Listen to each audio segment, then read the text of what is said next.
Today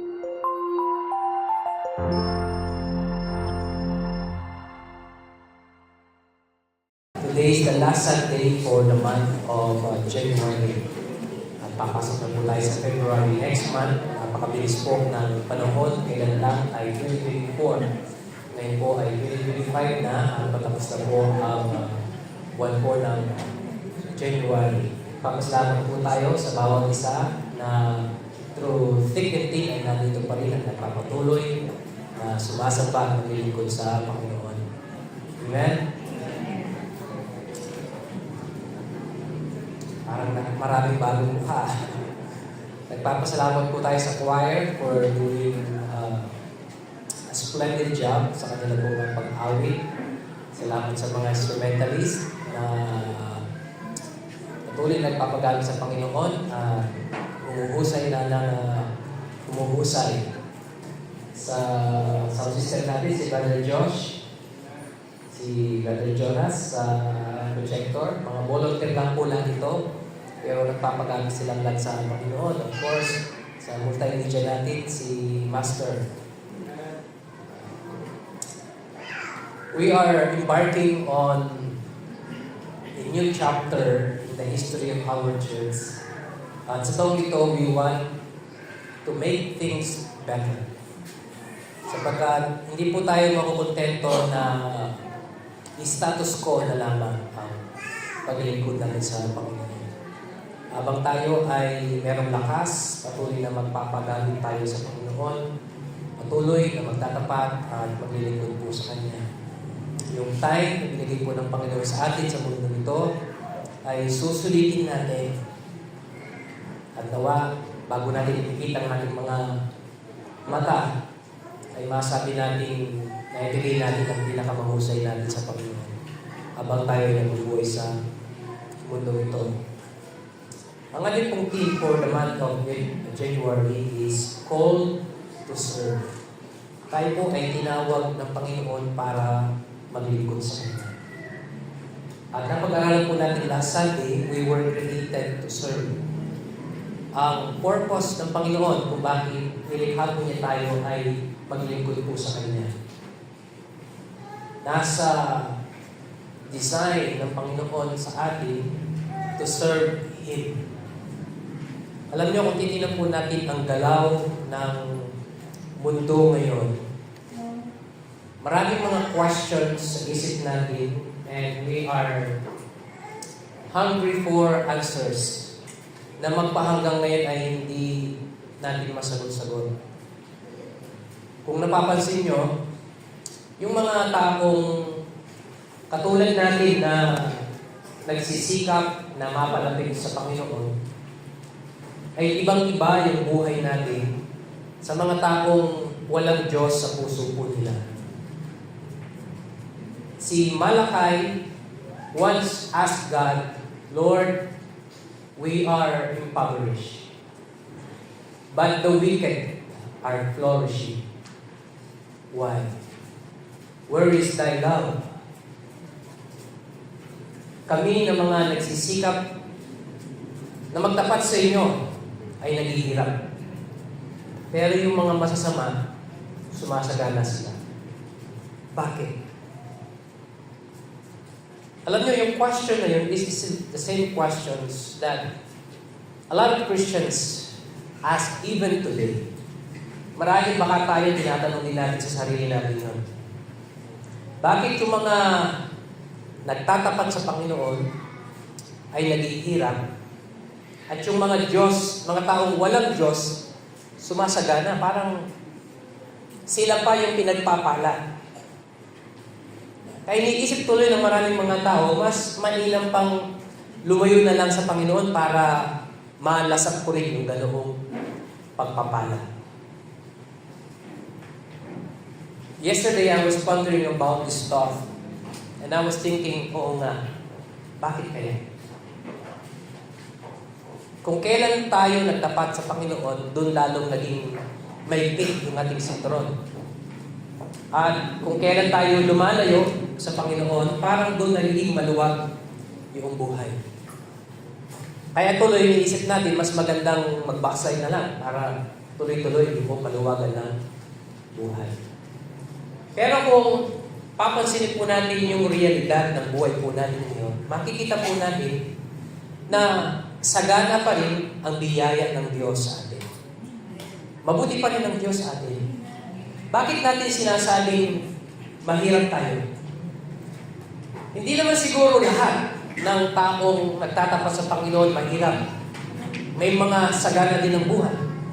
Hindi naman lahat ng taong malayo sa Diyos ay saganang buhay. May mga naghihirap din. Pero, generally speaking, parang ganun ang sitwasyon. Hindi man lahat, pero generally speaking, sa mga taong malayo sa Diyos, majority sa kanila, magandang buhay. Sa mga taong malapit sa Diyos, majority, mahirap ang buhay. Pero bakit natin sinasabing mahirap ang buhay natin? Dahil ino-compare natin ang sarili natin dun sa mga maginhawang buhay. Di ba? Halimbawa, kung meron kang 1,000 pesos sa bulsa mo, wala na 1,000 ko. Kung meron kang 1,000 pesos sa bulsa mo, ano yung pwede mong bilhin sa 1,000 pesos? Mga nanay, tanongin natin yung mga nanay. If you have 1,000 pesos in your purse, what will you buy? Hindi Sister Lisa, pastor ako tawagin nyo. Sige, tawagin kita. Sister Lisa, may 1,000 pesos ka sa bulsa. Anong bibilin mo? Bilang nanay, ha? Bigas. Iyan na yan ang sagot sa kabila na. Bigas. Bakit bigas? Yung araw-araw na kailangan.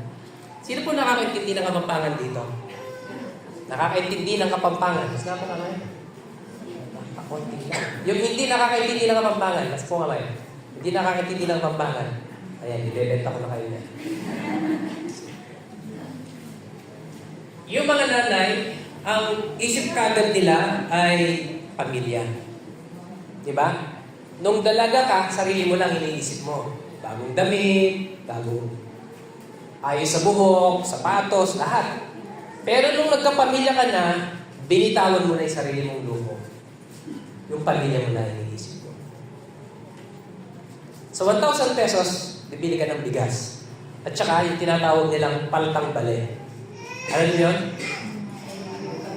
Bagoong, alamang, mantika, toyo, patis, asin.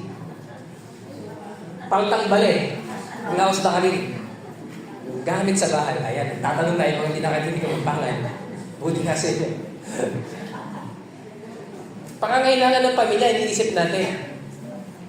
Ngayon, 1,000 pesos a day, magsusurvive ang pamilya. Sa isang araw, hindi magsusurvive? Magsusurvive, di ba? Kung 1,000 pesos a day, sa loob ng isang buwan, meron kang 30,000. Hindi ba mabubuhay ang pamilya mo nun? Buhay na buhay. Ngayon, kukulangin yun kung may mga luho. Pero kung walang mga luho, yung basic needs lang, maganda ng buhay. Ngayon, kung meron kang 30,000 pesos a month, mahirap ka ba nun? Hindi. Di ba? Mayaman ka ba nun?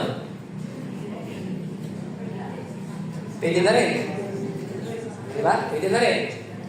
Ngayon, hindi ka mahirap sa 30,000 pesos. Halimbawa yung katabi mo, nagtatrabaho siya at ang sahod niya is 100,000 pesos a month.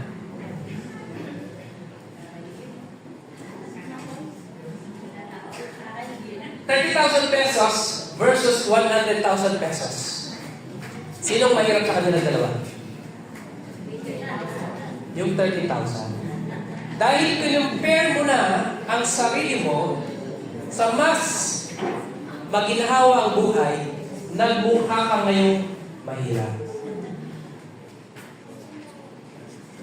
Alam nyo, yung kasaganaan ng biyaya ng Panginoon, makikita po natin sa realidad ng buhay natin. Sinasabi lang natin mahirap tayo dahil kino-compare natin ang sarili natin sa mga taong mas sagana ng buhay. Pero kung tanggalin natin sa picture yung mga taon yun, kung lahat tayo dito, Pare-parehong merong 1,000 pesos a day. Hindi mo makikita kung sino yung mayaman, sino yung mahirap. Dahil pare-pareho lang nabubuhay sa biyaya ng Panginoon. So ang Panginoon, sapat ang biyaya niya sa atin. Akala lang natin mahirap tayo. Pero ang totoo nun, pinuprovide ng Diyos ang kailangan natin. Ngayon, huwag natin ipagpalit yung kailangan sa gusto. Minsan may mga gusto tayo na tinatawag natin kailangan. Hindi naman talaga kailangan. Gusto lang natin. Sinasama natin sa mga necessity natin. So gusto kong makita po natin dito na ang Diyos mabuti pa rin sa atin. Ngayon, to answer the question, bakit yung mga malayo sa Diyos sumasagana ang buhay? Alam nyo, God created every human being to live eternally. Nilikha po ng Diyos tayong lahat na mabuhay ng pangwalang hanggan. We were created immortal. Yung buhay natin sa mundong ito ay hindi actually pwedeng tawaging buhay. Time. And we have limited time on this earth. Yung iba, ang time nila dito is 50 years. Yung iba, 40 years. Yung iba, 80. At yung iba, umaabot ng 100 years. That's their time. Pag namatay sila, then tapos na yung time nila sa mundo ito. Pero yung buhay nila magpapatuloy sa kabilang buhay. Now the question, saan yung kabilang buhay nila? There's only one among the two places. Either sa impyerno ka o sa langit. Pero yung buhay mo magpapatuloy pa rin. Buhay ka pa rin. Pagkatapos ng time mo sa mundong ito. Ngayon, if you have accepted Christ in your heart as your Lord and personal Savior, after your time on this earth, magtutuloy-tuloy pa rin ang time mo sa langit. Buhay ka pa rin doon. Pero kung wala kang Kristo sa puso, after your time on this earth, magpapatuloy pa rin yung buhay mo sa impyerno. Buhay ka pa rin noon. Pero, maya't maya kang pinapatay doon. Dahil wala kang pagdurusa. Pero buhay ka pa rin noon. Ramdam na ramdam mo lahat ng sakit doon sa impyerno. So we were created to live eternally. At gusto kong pag-usapan natin ngayong umaga yung time natin sa mundo nito. Iba-iba po yung time na binigay ng Panginoon sa atin sa mundo ito. Yung iba, marahil binigyan kayo ng Panginoon ng 100 years and you don't know it. Yung iba ay binigyan ng 3 araw lang. Sa hospital na naman tayo, nung pinanganak siya. Yung iba, binigyan ng 10 years lang. That's their time. At marami sa atin, hindi natin alam kung gaano pa kahaba yung time na natitira sa atin. Sana kung pwede sa atin malaman yung time na natitira sa atin, maganda siguro. Kung meron ka nalang natitirang 24 hours, anong gagawin mo sa 24 hours? Ako, ang natitira sa akin is 24 years na lang. Kasi nang deal ko sa Panginoon age 70. Kukunin na niya ako. So, isusulit ko na yung 24 years na yun. Kaya kapag nagmotor kami, waswas ako ng waswas kasi alam ko may 24 years pa ako eh. Hindi pa ako kukunin ng Panginoon. Ngayon, what will you do with your remaining time? Here on earth. Anong gagawin mo? The best use of our time is to serve our Creator. Paglingkuran ang ating manlilikha. God created us to serve. Nilikha tayo ng Panginoon para paglingkuran siya. And every individual who serve God finds fulfillment in that capacity. Pero yung mga taong hindi naglilingkod sa Panginoon, ang sinasatisfy lamang nila ay yung sarili nila. Because every man has the instinct of the will to survive. Lahat ng tao gustong mabuhay. Di ba? Lahat tayo gusto natin mabuhay. Pag nagkasakit ka, maggagamot ka o magpapa-hospital ka. Kapag merong panganib, tatakas ka, tatakbo ka. Bakit? Takot kang mamatay.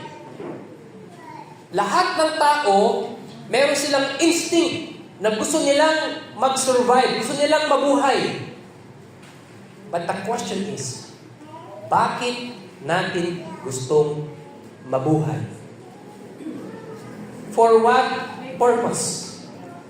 Ano yung dahilan natin, bakit gusto nating mabuhay?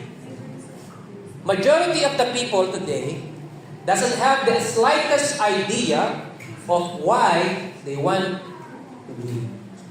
Bakit gusto nilang mabuhay? Now, you may ask the same question to yourself. Bakit gusto kong mabuhay?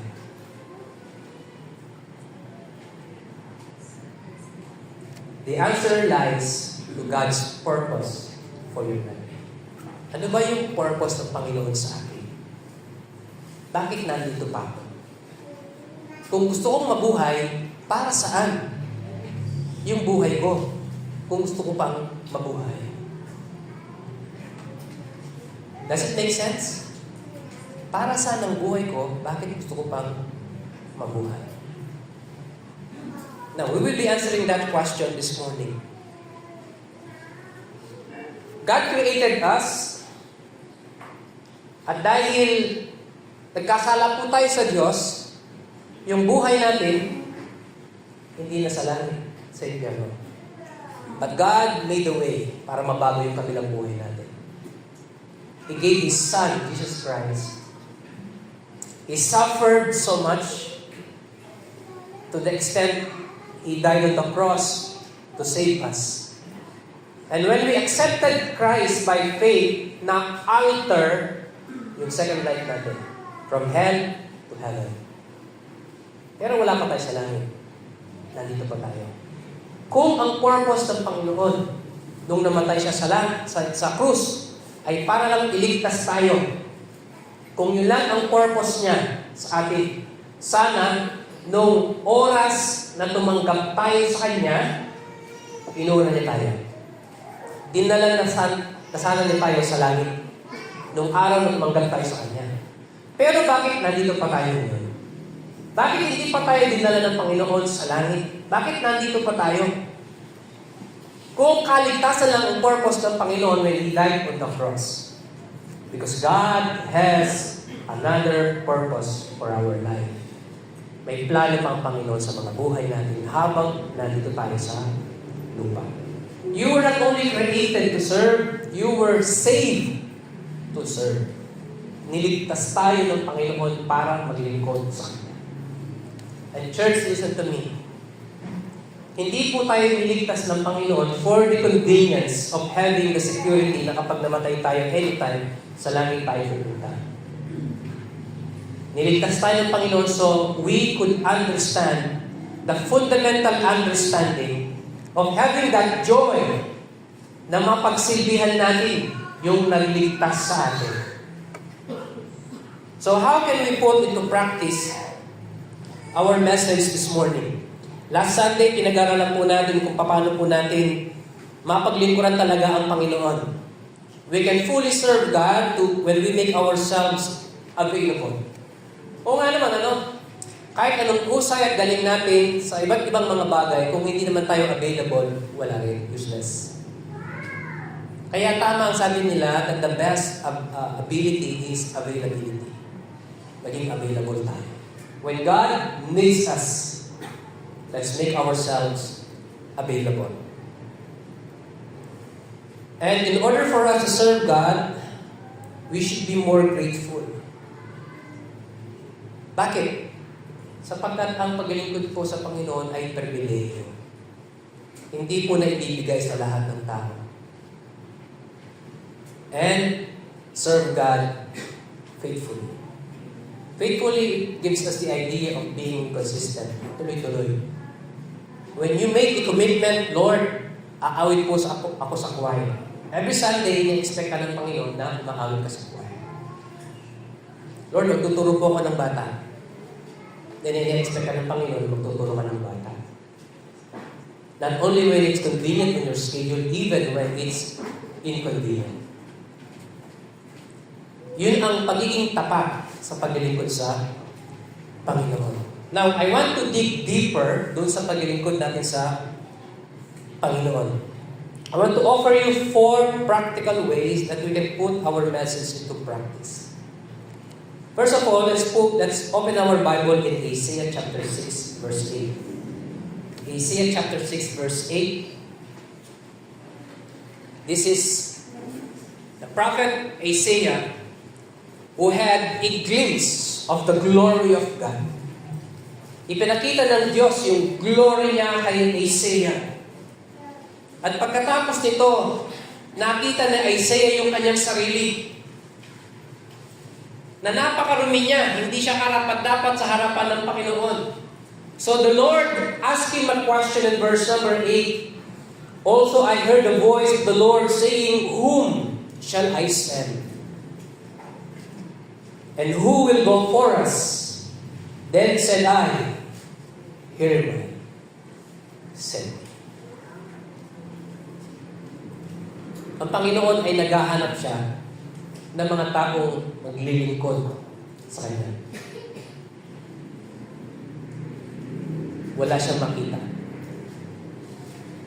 Walang deserving na makapagsilbi sa Panginoon. And He asked Isaiah, sino yung ipapadala ko? Whom shall I send? Then Isaiah said, "Lord, wala akong talino. Hindi ko alam kung saan ako magaling. But I am willing. Nandito ako. Gamitin mo." And the Lord used Isaiah. Church, do you have the same sentiments? Na alam natin sa ating sarili, wala tayong galing. Wala tayong abilidad. Hindi natin alam kung saan tayo mahusay. Pero willing tayo na magpagamit sa Panginoon. And God is looking for such a person. Willing magpagamit talaga sa Panginoon. And how God could use us. Number 1, first, determine to yourselves to serve. Kailangan sa sarili mo, gusto mong maglingkod sa Panginoon. Yung hindi ka napipilitan lamang lang. Hindi ka pinipilit. Hindi ka pinupwersa. Ikaw mismo, kusang loob, bukal sa iyong kalooban, ito ang gusto ko. Walang kondisyon, gusto mo lang talagang maglingkod sa Panginoon. Ngayon, kung tatanungin po natin isa-isa yung mga nagbiministeryo dito sa church, bakit mo ginagawa yan? They might be giving various answers. Pero ang sagot lang na hinihingi ng Diyos sa atin, yung Lord, here am I, gusto ko na maglingkod. Dahil may mga Kristiyano na nagsaserve sa ministry dahil yung crush nila nandun. O di kaya sinabihin sila ng magulang nila, pinilit sila. O di kaya takot silang mapagalitan. O di kaya dahil naglilingkod yung mga magulang nila, para napipilitan siya, yun ang expectation sa kanya. But serving God is an individual decision. Wala dapat coercion kahit kanino man. Ikaw mismo sa sarili mo, gusto mong maglingkod sa Panginoon. Determined to serve. Noong ang mga Israel ay nakatawid sa Red Sea, at maraming beses silang nakipaglaban, noong binigay na ng Diyos yung Canaan sa kanila. Maganda na yung buhay nila. Nandun na sila sa kanilang comfort zone. Yung marami sa kanila nakalimot na sa Panginoon because of the convenience of life. Pero ang sabi ni Joshua sa kanila, choose you this day whom you will serve. Kung Hindi kaaya-aya sa inyo ang maglingkod sa Panginoon. Kung hindi convenient sa inyo ang maglingkod sa Panginoon, ngayong araw na to, mamili kayo kung kanino kayo maglilingkod. Yung mga Diyos-Diyosan na iniwan natin sa Egypt, yung mga Diyos-Diyosan na mga taong dinatnan natin dito, pero ako at ang aking pamilya, maglilingkod kami sa Diyos. We will serve the Lord. Joshua was determined to serve. Determinado siyang maglingkod talaga sa Panginoon. Regardless kung anong maging kalagayan nila sa buhay, yun ang kanyang commitment. He was determined to serve. Church, in order to really serve God, unang-una sa sarili mo, sigurado kang ito ang gusto mo. Na kahit anuman ang mangyari sa buhay, anuman ang sabihin ng iba, anuman ang maging sitwasyon ng buhay mo, committed ka talaga na maglingkod sa Panginoon. First, we must be determined to serve. Number 2, decide where to serve. Mag-decide ka kung saan ka magsisilbi sa Panginoon. Kailangan alam mo kung saan mo ilulugar ang sarili mo. Napakarami pong mga opportunities dito po sa church. And next Sunday, we will be giving you a list of ministries na pwede kayong mag-sign up. Dito ako magsiserve sa Panginoon. Ito yung magiging ministry ko. Ang gusto po nating mangyari sa church po natin, lahat tayo ay magkaroon ng ministry na gagalawan. So that we would feel belong sa church na to. Wala pong magiging member ang church na to na walang ministry. Regardless of your status in life, regardless of your age, lahat tayo ay magkakaroon ng pantay-pantay na pagkakataong makapaglingkod sa Panginoon. We take the choir. That is their place to serve. We think the instrumentalists, this is their place to serve. Yung mga nagtuturo po ng mga bata, that is their place to serve. Nagpapasalamat po tayo sa kanilang lahat. Pero yung iba sa atin, we must find our place to serve. Why? Because God saved you to serve. And you will only find your fulfillment in life serving God. And my prayer to God, na sana next Sunday lahat tayo ma-fulfill natin yung purpose ng Panginoon sa atin. At hanapin natin kung saan tayo pwedeng maglingkod sa Panginoon. Number 3, not only be determined to serve, not only to decide where to serve, but to dispense na. Meron po tayong habit na kung tawagin ay procrastination. Sa local mentality natin, ang tawag natin dito ay mañana habit. Pagpapaliban sa mga bagay na pwede nang gawin ngayon. The best time to serve God is now. Not tomorrow, not the day after tomorrow, not next week, not next month, not next year, but now. Why now? Because we don't know what tomorrow awaits us. Paano kung bukas kukunin ka na ng Panginoon? You miss the opportunity to serve. Paano, Pastor, kung hindi naman ako kinuha ng Panginoon bukas? Then you have another opportunity to serve. Kung gano'n ang mentality natin at the end of our life, kung binigyan ka ng Panginoon ng 100 years sa mundong ito, masasabi mo, Lord, I have served you 100 years. Diba? Kaya siguro hindi pinapaalam ng Panginoon yung remaining time pa natin. Kasi paplanuhin natin yun eh.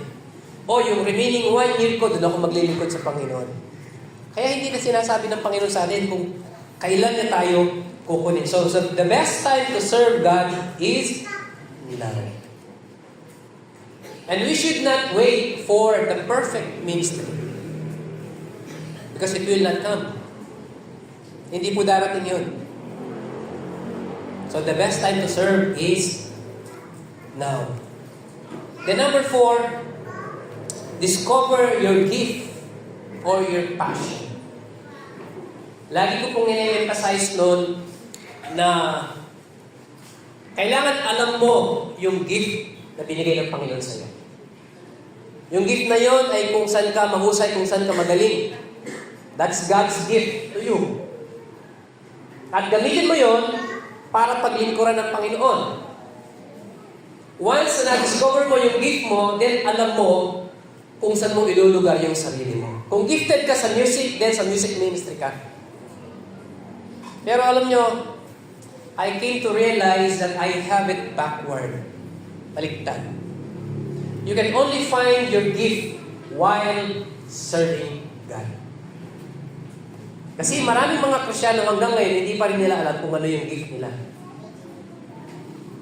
Hindi pa rin nila alam kung saan sila mahusay, kung saan sila magaling. Kaya hindi pa rin sila nagmi-ministeryo kasi hindi nga nila alam kung ano yung gift nila. So the best we can do is to start serving. Subukan mo, iba't ibang mga ministry. And then while serving, you will come to discover kung ano yung gift na binigay ng Panginoon sa iyo. Mag-start tayo na maglingkod sa Panginoon. Then God will reveal it to you. Anak, ito yung gift mo. Ito ka magaling. Akala mo lang ito ka magaling. Pero nakita mo ngayon, ang husay mo. At patuloy na gumagaling ka. Then you will get to enjoy serving God in that ministry. Pinakita ng Diyos kung ano yung gift mo sa Kanya. Ano yung gift niya sa iyo. Alam niyo, nung araw, nakikita ko yung mga nagigitara, kakusay ng mga daliri nila. At yung mga nagigitara, ang daming nagkaka-crush sa kanila. Ikaw, gusto ko din yun. Gusto ko matutong mag-gitara para dumami din yung magka-crush sa akin. Mali yung motibo, no? So, nag-aaral akong mag-gitara. So, I was able to play the guitar at natuto akong tugtugin yung ibang mga awit. Pero hindi ako masaya. Nakakatugtog yung mga daliri, pero sa puso, hindi mo na i-enjoy. Why? Napipilitan ka lang. Hindi ng gift mo. Napipilitan ka lang. Kapag alam mo yung gift mo, minsan na isang bagay kahit mahirap, nag-i-enjoy ka. Kasi yun ang gift mo. Pero may mga bagay na kahit kayang-kaya mong gawin, pero hindi yun ang gift mo, hindi ka masaya. Sapagkat that's not God's place for you. Hindi yun ang lugar ng Diyos para sa iyo. So while serving, God will allow you to discover your gift. Now, the question, what motivates us to serve God? Ano yung magtutulak sa atin na maglingkod sa Panginoon? Bakit napakahirap sa maraming Kristiyano ang i-encourage sila na maglingkod sa Panginoon? Kapag pinag-uusapan po natin yung paglilingkod sa Panginoon, I'm not only talking about the pastors and missionaries. Because the word service or serve in the Bible, it has the synonyms of the word ministry in the Bible. So kapag meron kang ministry, naglilingkod ka na sa Panginoon. Hindi mo kailangan maging pastor para makapaglingkod sa Panginoon. Hindi mo kailangan maging missionary para makapaglingkod sa Panginoon. Anything that we do in the name of love for God can be considered a ministry. Naglilingkod ka na sa Panginoon. Kung ang ginagawa mo ay ginagawa mo para sa Diyos. Sa ngalan ng iyong pagmamahal sa Panginoon, Lord, ginagawa ko to kasi mahal ko po kayo. Pinapasalamatan ko po kayo sa lahat ng ginawa mo. Kaya gagawin ko mga bagay nito. That is ministry. Ano yung pwedeng magtulak sa atin para maglingkod tayo sa Panginoon? There was a man in Nigeria by the name of Joseph Blackson. Meron po siyang dalawang anak, isang babae, isang lalaki, at meron po siyang asawa.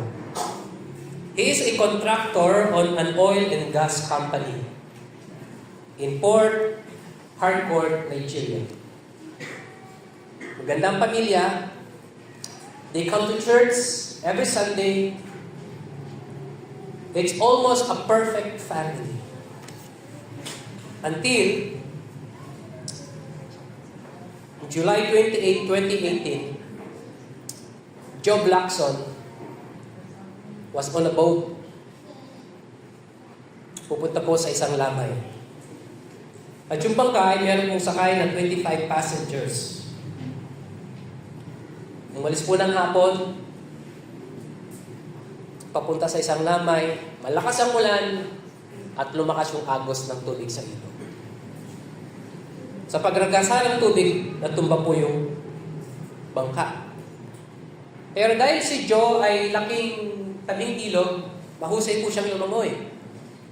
So mula sa gitna ng ilog, lumango siya papunta sa pangpang. Na-isave niya ang sarili niya. That alone could be a testimony. Pwede niyang sabihin, sa darating na Sunday, sa church, magte-testimony siya na nakaranas siya ng aksidente sa ilog. He was able to swim on the shore. Niligtas siya ng Panginoon. What a testimony. Pero nung paglingon niya, doon sa iniwan niyang baka, nakita niya yung 25 passengers, walang marunong lumangoy sa kanila. Nalulunod sila. So ang ginawa niya, lumangoy siya pabalik. At meron siyang nakuha ang isa. Alam niyo ba kung gaano kahirap sumagip sa tubig? Sinubukan ko po ito minsan. During one of the retreats of the church sa swimming pool, tinry kong mag-save lang ng isa na mas maliit sa akin. Ang hirap pala. Alam mo yung nalulunod, kampay ng kampay yan, lahat ng mahahablot, hahablutin niya. Kahirap palang sumagip ng nalulunod. Tapos, from the middle of the pool, papunta sa gilid, pagod na pagod ako. Kasi isang kamay lang ang kakampay eh. Yung isang kamay lang hawak sa kanya. Hingal na hingal ako, parang gusto ko nang mahiga pagkatapos nun. And Joe felt the same thing. Napagod siya. And yet, marami pa rin siyang nakikita na lulunod. Pagkatapos ng isa, he went back. Dalawa na yung na-save niya. Then he went on the third, fourth, fifth, sixth, seventh. By this time, pagod na siya. And that feat alone could be considered being a hero. Diba? Yung isang nga lang ang masave mo doon, bayani ka na. Pero siya, 7 ang nasave niya. He could have rested, exhausted na siya. And yet, paglingon niya, may mga tao pa rin. He went back on the 8th person. On the 9th person. On the 10th, 11, 12, 13. Then on the 14th person, he went back again. But by that time, his lungs collapsed. Then he went down under the water, died, trying to save people. Namatay siya. Na kung isa kayo doon sa mga nahiligtas niya,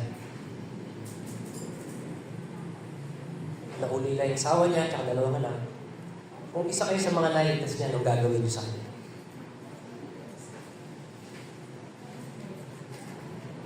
Ako siguro, wala na akong magagawa kay Joe, patay na. But to this family meron pa. Habang nabubuhay ako siguro, susuporta ko yung pamilya niya. Wala na yung breadwinner nila. Bilang pagpapahayag ng aking pasasalamat sa pagligtas niya sa akin, I will support his family.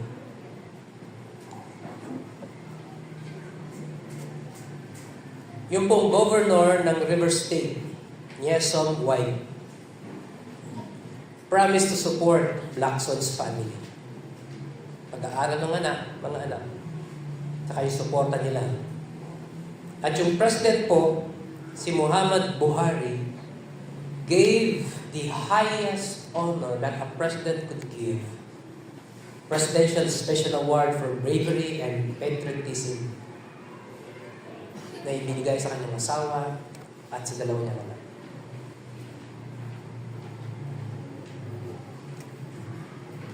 Wala tayong black soul dito. We are not the 13th person na nirescue niya. But we have Jesus who saved us. And Jesus died saving us. In return, what will you give back? Ano yung igaganti natin? Sa Kanya na nagligtas sa atin. And the least we can do is to serve Him with the remaining time we have left on this earth. Kung ilang panahon pa yung natitira sa atin sa mundo ito, paglingkuran natin siya. Sa mga gift na binigay ng Panginoon sa atin. And how are we going to do that? First, determine to serve. Decide where to serve.